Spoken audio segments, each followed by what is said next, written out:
नक्सली अपराधी हैं, मैं उनका कभी समर्थन नहीं करूंगा, लेकिन सच्चाई बोलना होगा।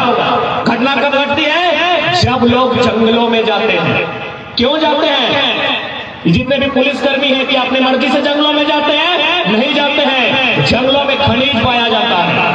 आप दंतेवाड़ा को पढ़िए, आप गढ़चिरौली को पढ़िए, आप बस्तर को पढ़िए, वहां के जंगलों में खनिज पाया जाता है। वो खनिज किसको चाहिए?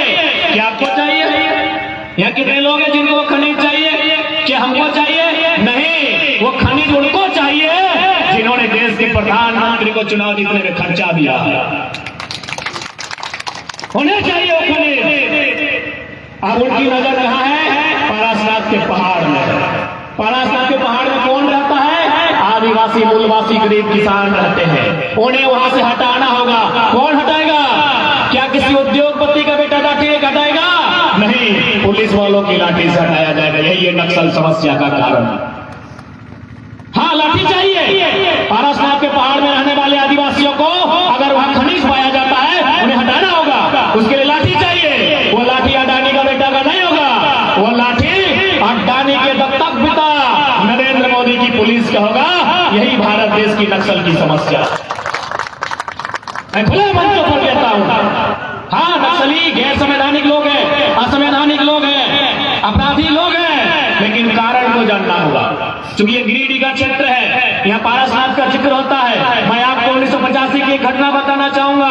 2002 के हिंदुस्तान के सम्मानित पेपर में छपा था कि उस समय जो महाजनी प्रथा थी, उस समय जो सूदखोरी की प्रथा थी, जो 1 रुपए 2 रुपए किसी की मदद करते थे और उसका 3 पीढ़ी तक पैसा वसूलते थे। इसी क्रम में लगभग 1000 एकड़ जमीन गरीबों का महाजनों ने, सूदखोरों ने लेने का काम किया था। यह काम सरकार का था कि उनकी जमीनों को वापस करना था, लेकिन वो काम 2002 के अखबार कटिंग के अनुसार नक्सलियों ने किया।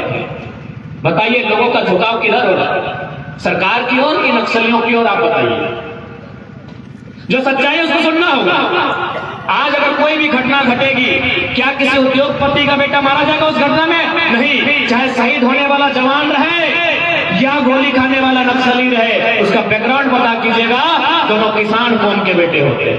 आज इस थाना में, इस थाना क्षेत्र में जितने भी पुलिसकर्मी हैं, कौन उद्योगपति का बेटा है? बताइए तो। अगर ये उद्योगपति का बेटा होता तो 3rd 4th ग्रेड की नौकरी नहीं करता। ये किसी मजदूर का बेटा होगा, इसकी माँ ने पढ़ाया होगा, इसके पिताजी ने 2 जोड़ा बैल को गिरवी रख के पढ़ाया होगा, माँ ने गहने को गिरवी रख के पढ़ाया होगा, और आज अपने बेटे को जवान या पुलिस या अधिकारी बनाया होगा। आप बैकग्राउंड को पता कीजिए। यानी सामाजिक न्याय की बात होनी चाहिए। आज लोग कहते हैं कि लोकसभा हम क्यों करेंगे, एमपी का चुनाव हम लोग क्यों जीतना चाहते हैं। आज एमपी का चुनाव इसलिए जीतना जरूरी है कि आज तक दिल्ली में हमारे पास 14 सांसद हैं, लेकिन किसी की जुबान से ये आवाज नहीं निकलती है कि 40% खनिज देने वाला झारखंड आज 40 मिनट का टेबल टॉक, 40 मिनट का डिस्कशन झारखंड के मुद्दों पर डिमांड करता है, और इसको आपको पूरा करना होगा। आज कोई सवाल नहीं कर पाता है।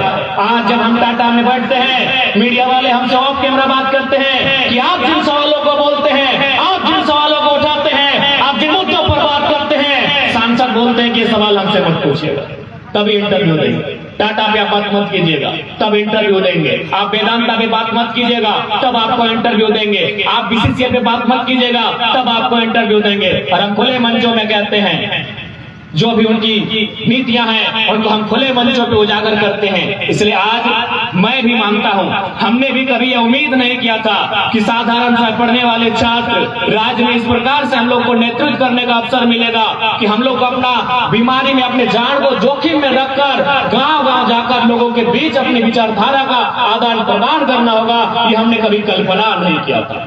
यानी ये समय की मांग है। आज एक बात क्लियर आप जान ले, आप हमारी आलोचना कर सकते हैं, आलोचना करना आपका अधिकार है। आप हमसे ईर्ष्या भी कर सकते हैं, आप हमसे घृणा भी कर सकते हैं, लेकिन एक बात जान लीजिए, 2 साल में जो हम लोगों ने करके दिखाया है, आप 20 साल में नहीं कर सकते। आज ना हम लोग वार्ड सदस्य हैं, ना मुखिया हैं, ना सरपंच हैं, लेकिन यकीन मानिए, अगर किसी कंपनी में, किसी फैक्ट्री में, किसी अधिकारी के सामने अगर कदम रखते हैं उस जगह का माहौल बदलता हुआ दिखता है कि सर फोर्स भेजिएगा, टाइगर का एंट्री हुआ है। हम लोग कुछ भी नहीं है। आज देखे होंगे आपने, अभी हमारे राजदेव सर ने चर्चा किया, माननीय मंत्री जो जमशेदपुर से संबंध रखते हैं बंडा जी, उन्हें अपना बोरिया बिस्तर अपना कब्जा उठाकर भागना पड़ा। खाली हम इतने बोले कि आप झूठे बोल दीजिए ना कि हम पुरलिया पार कर रहे हैं। हम इतने बोले कि भाई हर जगह हम नहीं जा पाएंगे, आप खाली झूठे बोल दीजिए कि हम पुरलिया पार कर रहे हैं। मंत्री बोला सब उठाइए, नहीं तो टाइगर आएगा तो क्या होगा, कोई गारंटी नहीं। इसलिए आज इस बात को समझना होगा। आज महाराष्ट्र में हम लोग जाते हैं, बेंगलुरु हम लोग जाते हैं, वहां की लोगों की समस्या से अवगत होते हैं। आज हम लोग चर्चा करते हैं, परिचर्चा करते हैं कि आज हमारे राज्य के साथ हुआ क्या है। एक बात आप सीधा जाने, जब इस झारखंड राज्य का निर्माण किया जा रहा था सन 15 नवंबर 2000 को, तो हमारे उस समय के तत्कालीन प्रथम राज्यपाल माननीय प्रभात कुमार, उन्होंने एक कथन कहा था कि जिस परिस्थितियों में जिन खनिज, जिन साधन संसाधन के साथ झारखंड राज्य का निर्माण हो रहा है, आने वाले 20 सालों में हमारा ये राज्य पूरे भारत वर्ष का नंबर 1 राज्य होगा। लेकिन क्या आपके पास कोई भी आंकड़ा है शिक्षा का, स्वास्थ्य का तथा अन्य कोई भी इंडेक्स का आंकड़ा है कि झारखंड किसी भी स्तर में नंबर 1 है, किसी भी स्तर में नंबर 2 है, किसी भी स्तर में नंबर 3 है? क्या आपके पास आंकड़ा है? नहीं है। आप आंकड़ों को खोजिए, झारखंड पीछे से नंबर 3 में मिलेगा, पीछे से नंबर 2 में मिलेगा, पीछे से नंबर 1 में मिलेगा। आखिर कारण क्या है? क्या कारण है कि जो राज्य, यही गिरिडीह जहां पत्थर, यही धनबाद जहां कोयला, यही बोकारो जहां बारूद, यही कोडरमा जहां अबराक, यानी यहाँ के कण कण में खनिज संपदा है, यहाँ के कदम कदम में खनिज संपदा है, उसके बावजूद अगर इस झारखंड का उन्नति नहीं हुआ है तो कमजोरी कहाँ रही, त्रुटि कहाँ रही, खामियां कहाँ रही? इस बात का हमें अगर अध्ययन करना चाहिए। और अध्ययन से 2-3 चीजें सामने आती है कि शासन में बैठे लोग, प्रशासन में बैठे लोग जिम्मेदारी से काम नहीं कर पाए हैं। शासन प्रशासन में बैठे लोग जिम्मेदारी से काम नहीं कर पाए हैं। और इसका पुख्ता प्रमाण, इन बातों का प्रमाण तब होता है जब पूजा सिंघल के घर से 25 करोड़ का केस बरामद होता।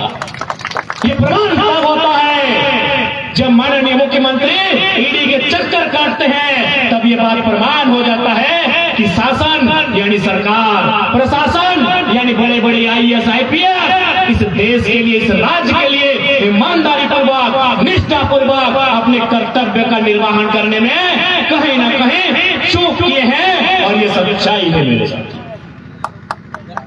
इसलिए आज इतना हम लोग विश्वास दिलाते हैं, यदि शासन को आप बदलते हैं, क्योंकि शासन को बदलने का जिम्मा जनता का होता है, यदि आप शासन को बदलते हैं तो हमारा काम होगा प्रशासन को नियंत्रण में रखना।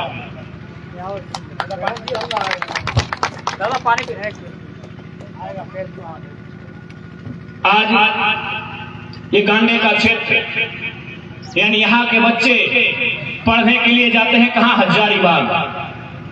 लगभग सभी घर के बच्चे जाते हैं। किन परिस्थितियों में हम लोग पढ़ाई करते हैं? हम भी अभी छात्र हैं, हम भी अभी भी PhD के छात्र हैं। यानी हमारी माता, हमारे पिता, हमारे अभिभावक किस प्रकार कठिनाइयों से एक एक पाई जोड़ जोड़कर हमारे लिए कर्ज लेकर हमें पढ़ने के लिए हजारीबाग भेजते हैं। लेकिन जब हम उस पढ़ाई को पूरा करते हैं, अपने गांव वापस आते हैं, हमारा ख्वाब, हमारा अरमान होता है कि एक छोटी सी परीक्षा में, इम्तिहान में बैठेंगे, उस परीक्षा को लिखेंगे, उस परीक्षा को पास करेंगे और हमारे माता पिता ने जो कर्जा लिया हमें पढ़ाने में, एक छोटी सी नौकरी करके उस कर्जा को शोधने का काम करेंगे।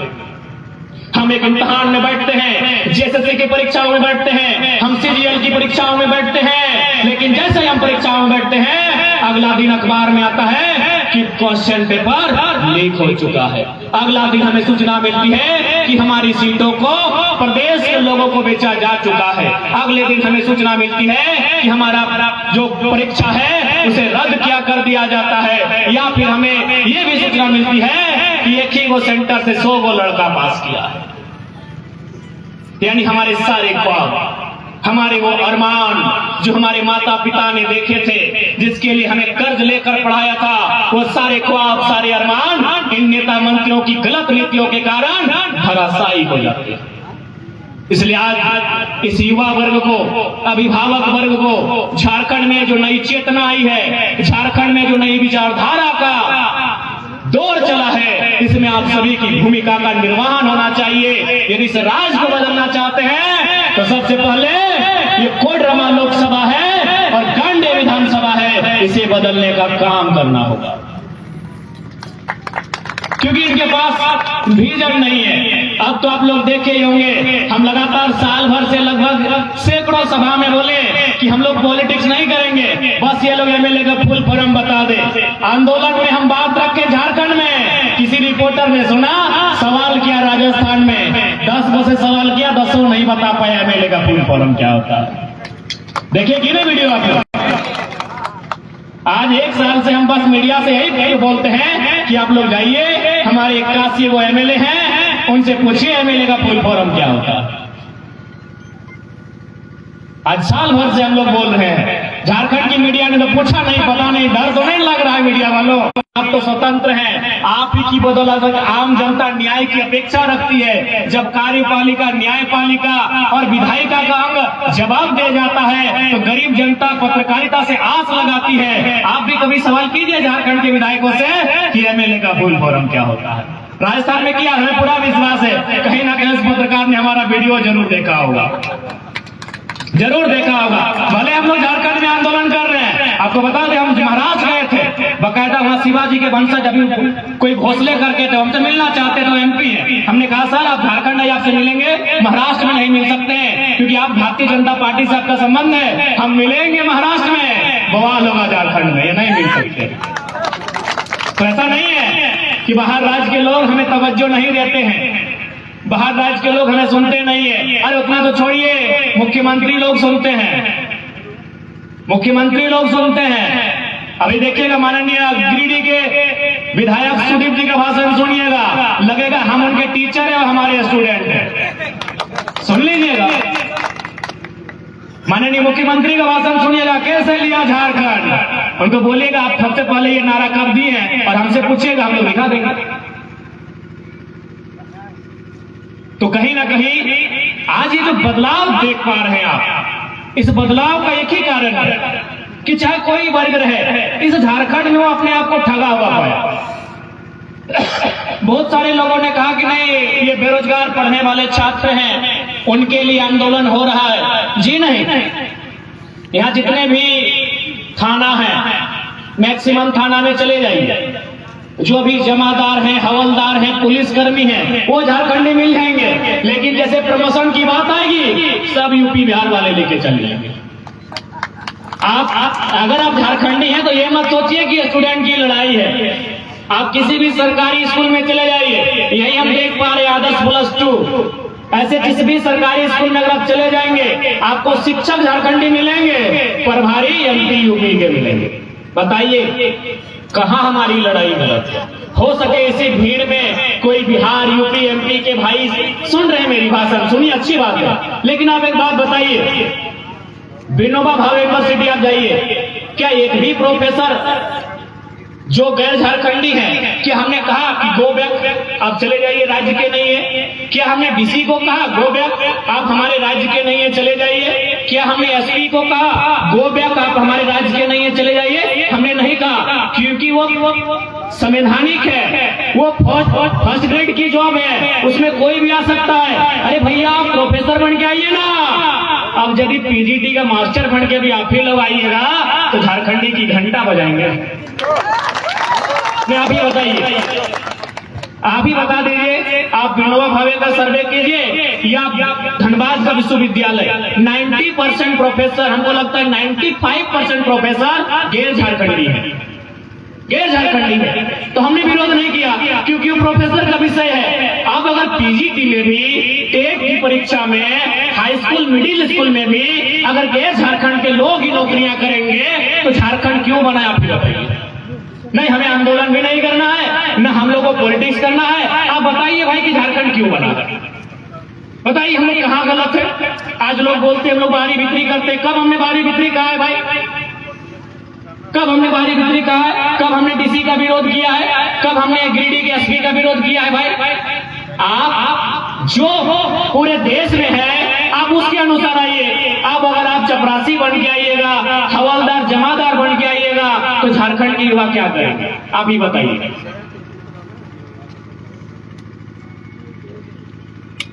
आज चूंकि संविधान दिवस है तो भारतीय संविधान को ही थोड़ा सा पन्ना पलटते हैं।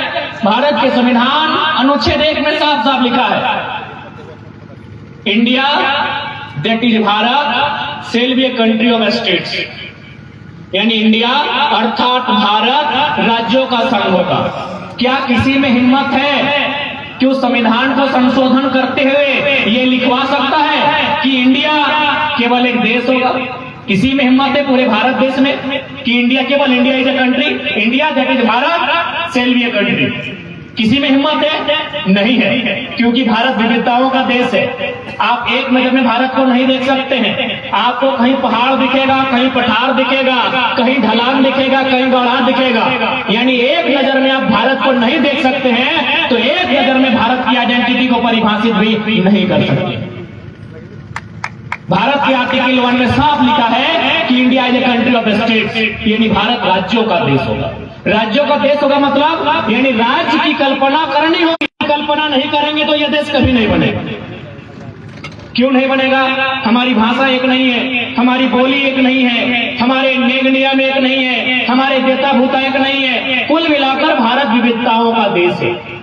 इसीलिए इंडिया जो एक देश होगा वो राज्यों से मिलकर बनेगा। अब बात करते हैं स्थानीयता की। आप किसी भी राज्य में चले जाएं, अभी हम लोग भी ट्रेन में चढ़ के महाराष्ट्र जाते हैं। गिरिडीह के लोग बहुत सारे महाराष्ट्र में हैं। बताइए जितने लोग ट्रेन से चढ़ के महाराष्ट्र गए हैं, कई वो मराठी बन गए? आपके रिश्ते में, कुटुंब में, हित में कोई ना कोई महाराष्ट्र में रहते हैं कि नहीं? सूरत गुजरात में रहते हैं ना, ट्रेन से बैठ के गए हैं। अच्छा बताइए कितने लोग महाराष्ट्र जाने के बाद मराठी बने? जीरो। तो जब हमारे लोग महाराष्ट्र जाने के बाद मराठी नहीं बने तो कोई बस में बैठकर आएगा चौपारण पार करके और बोलेगा हम झारखंडी हैं, क्या ये स्वीकार होगा? बताइए हम कहाँ गलत है भाई? कहाँ गलत है हम?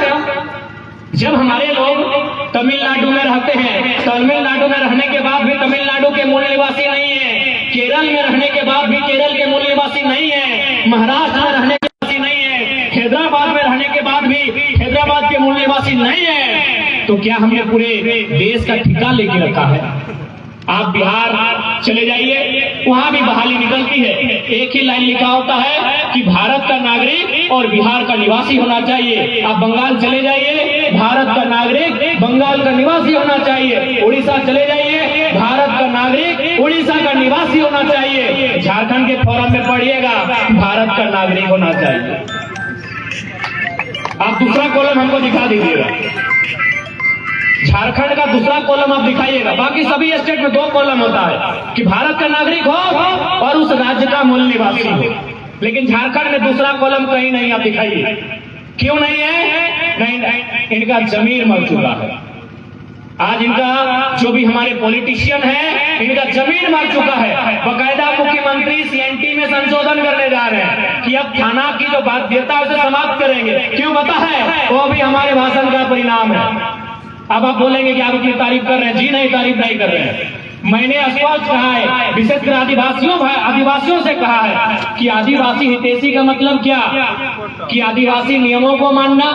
आदिवासी नियम यानी आदिवासी के लिए अगर राज्य में कुछ है तो सीएनटी का कानून है, उनके लिए रक्षा कवच है। सीएनटी का कानून क्या कहता है कि एक आदिवासी का जमीन एक आदिवासी ही खरीदेगा, वो भी थाना क्षेत्र में।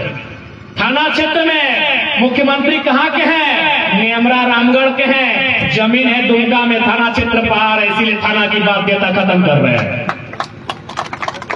कोई हम लोग बड़ाई नहीं कर रहे हैं। हर भाषण में हमने जिक्र किया है कि मुख्यमंत्री खुद दोषी हैं, क्योंकि आदिवासी का भी यही रूल है कि अगर आप आदिवासी हैं और आदिवासी की जमीन खरीदना है उसी थाना का होना चाहिए। और मुख्यमंत्री कहाँ के हैं? रामगढ़ के हैं। जमीन कहाँ कहाँ खरीदा है पता है? बोकारो में, धनबाद में, रांची में, दुमका में। बाकी का जानकारी हमारे पास नहीं, आपके पास है तो बताइए। गिरिडीह में भी है ना? लीजिए भैया, गिरिडीह में खाना की बाध्यता इसीलिए समाप्त कर रहे हैं। यानी स्वार्थी लोग हैं, ये केवल आदिवासी मूलवासी को भावनाओं में लेते हैं। अच्छा बताइए ना, अगर सीएनटी की बाध्यता या फिर सीएनटी में संकट आएगा, जब सीएनटी है तो सारा रांची का जमीन, धनबाद का जमीन उद्योगपति लोग आदिवासी से लाठी मार के ले लिया, जब सीएनटी खत्म हो जाएगा तो कौन बचाएगा बताइए? यानी माननीय मुख्यमंत्री केवल अपने आप को बचाने के लिए, अपने स्वार्थ की पूर्ति के लिए सारा नियम कानून को ताक में रख के उल्लंघन करने का काम कर रहे हैं। अब एक सवाल बनता है, इतनी ज्यादा समय और ठाम बोल रहा, और ठाम बोलिए जरा। आप तो नहीं बढ़िया। ठीक है। अब बीच में एक सवाल है कि अरे तोनी चेंगड़ साहब, चेंगड़ हो जा ना, तो हम ही चेंगड़े अपना आपके माना ही करा ले। तो अगर पप्पा में हमारे मिले लेके बेटी आइए, स्टार्ट से मिलाते हैं को। पापा इनका नाम तो खूब सुने हैं, लेकिन हमने इमेजिन किया था कोई ऐसा लीडर होगा जिनकी आंखें लाल होगी, मूंछों पे ताव होगा, कि तो चेंगड़ा है। तो हम लोग भी अपने आप को चेंगड़ा ही मानते हैं भाई। तो लोग इधर सवाल करते हैं कि अरे बड़का बड़का देख लिया, अभी चेंगड़ा के लिए कहा हमें राज्य के सुधार दो। तो बताओ, मीडिया भी सवाल करता है कि तोहनी की ऐसा कर राज्य में सुधार जीते। एक बात है, हमने ज्यादा कुछ ना